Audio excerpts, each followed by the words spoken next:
St. Petersburg, Tsarist Russia. Sunday, January 22nd, 1905. Under the Tsar, Nicholas II, Russia is ruled by a government of absolute powers. These people, the workers and peasants of St. Petersburg, are not here to protest against this autocracy, but to appeal to the autocrat. Under the leadership of a priest, Father Georgy Gapon, they have come to present a petition to the Tsar. We, the working men and inhabitants of St. Petersburg, come to thee, sire, to seek defense. We have become beggars. We wait. 250,000 people stand before the Winter Palace. But the Tsar, in fact, is not there. Nor is it his will that the petition be received. Instead,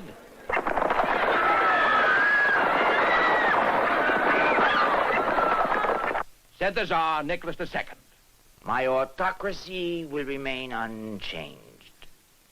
Said Father Gapon, we no longer have a Tsar.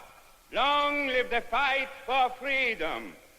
The bearded young man who mends Father Gapon's words is V.I. Ulyanov.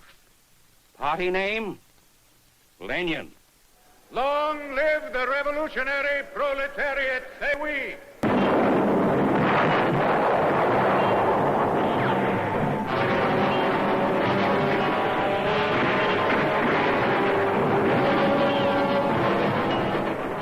World War I may be hell in the West. It is pure hell, 10 times over for the Russians. For them, no glamour, no airplanes. Divisions without artillery, companies without rifles, rifles without bullets. The Russian casualties from typhus alone exceed the total casualties of the Germans. At the front, defeat, disorganization, and lonely death.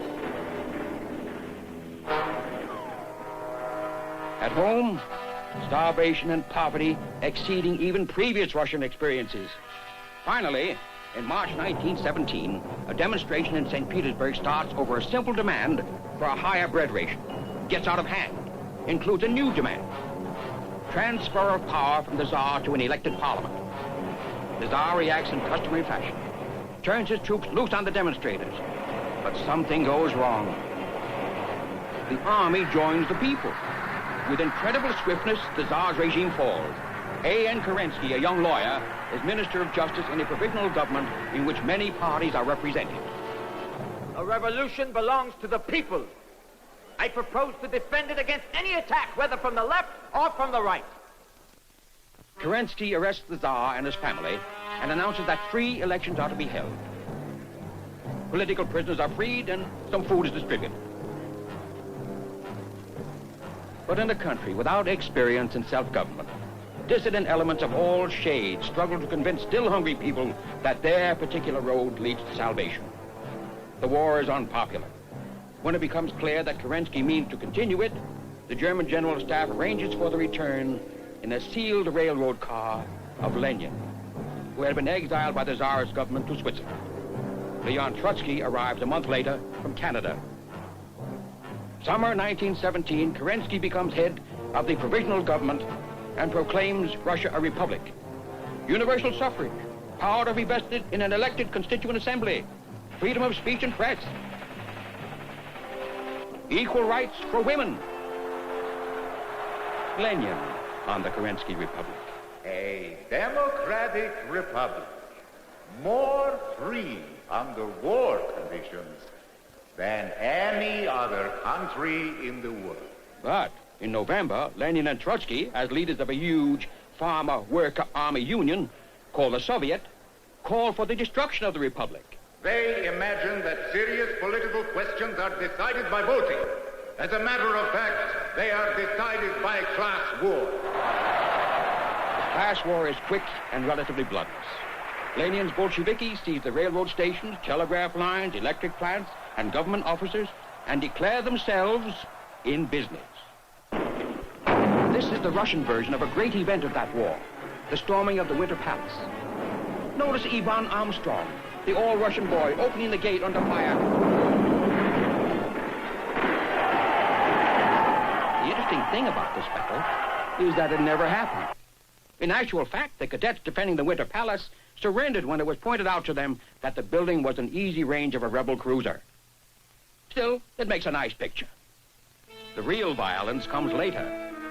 On November 25th, the election Kerensky had called is held under the control of Lenin's Bolsheviki, who, to their amazement, lost it, 3-1. The assembly thus elected meets under the guns of Trotsky's Red Army, refuses for a time to turn over the power to the Soviet, but finally leaves the building in disorder. The following day, a few thousand citizens gather outside the building to protest against the dismissal of the assembly they have elected, and are promptly shot down by rifle fire by Trotsky's Red Army.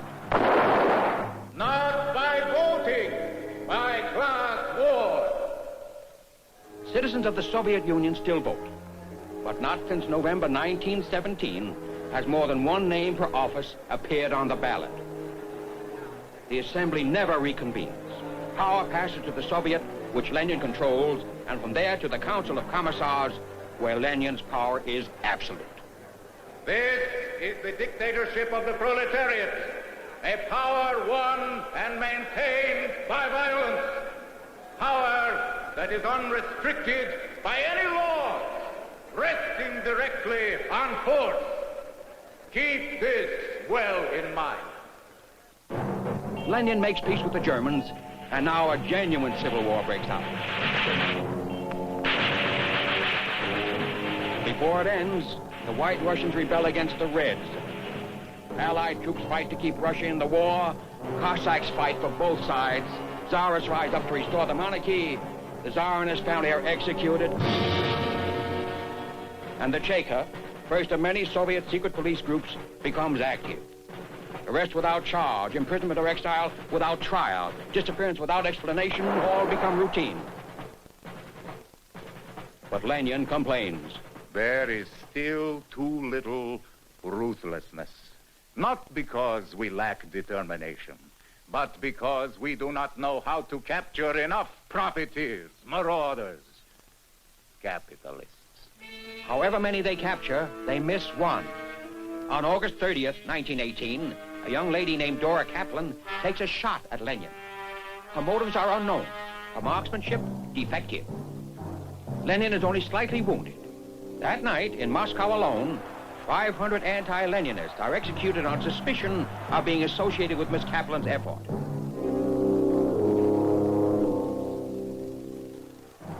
The signposts along the road read, peace, freedom, and bread. Because they understood that freedom and bread could be theirs only when peace was obtained, the workers and sailors of Kronstadt have fought and won a bloody civil war. Now, on March 7, 1921, they mill in the streets asking for freedom and bread. Finally, at 6:45 in the evening,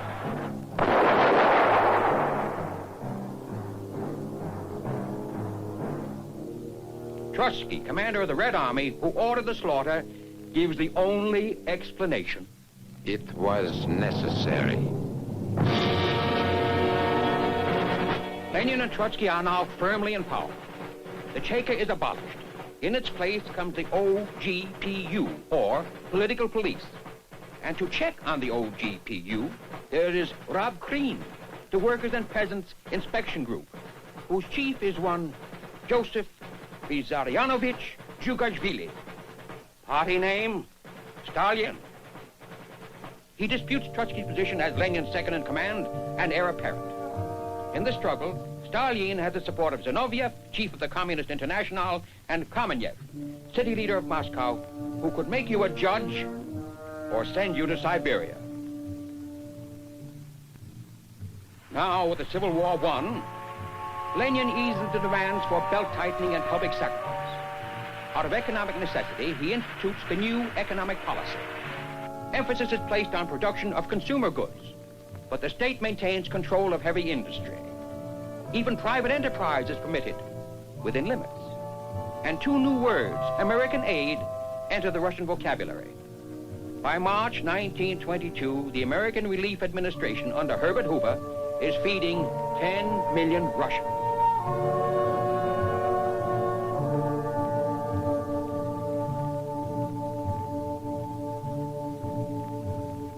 But in March 1923, Lenin suffers a stroke.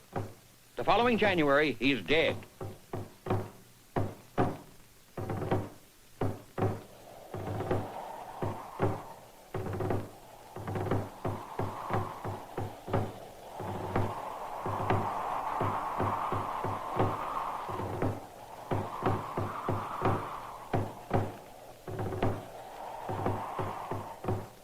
Stalin, Zinoviev, and Kamenev forced Trotsky into exile. Then Stalin turns on his two associates and ends the new economic policy. In its place come three successive five-year plans, all designed to emphasize productive capacity, especially heavy industry and power output.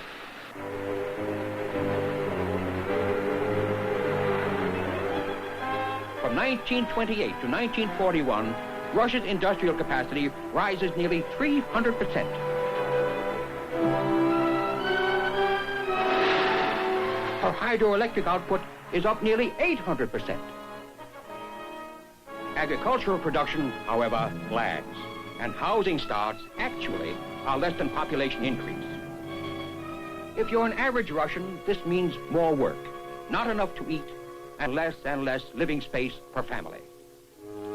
If you don't work hard enough, or if you complain, there are plenty of trains to Siberia, where many hydroelectric dams are being built. On the other hand, if you work hard, you might become a Stakhanovite. All you have to do is break the production record for your machine and get a medal and a small wage increase. That's better than a quick trip to the reindeer country. These are also the years of the great executions, called Yezhovshchina, in honor of Stalin's executioner, Ernei Yezhov. How many people are permanently removed from circulation? No one knows. In some provinces, as much as 4% of the population vanishes. Kamenev and Zinoviev, who helped Stalin seize power, are quickly disposed of. To have been a friend of either one of them is now a crime. For this and related activities, well over half of the top communist leadership and thousands of lesser officials vanish, as do most of the army officers. A very few of Yezhov's victims are given trials. Some of the trials are remarkable. For example, several defendants are convicted of conspiring with Trotsky in 1936 in the Hotel Bristol in Copenhagen. In actual fact, in 1936, the hotel was no longer in business. Next case. In 1938, Yezhov himself is purged, together with many purged judges, labor camp operators, and the like.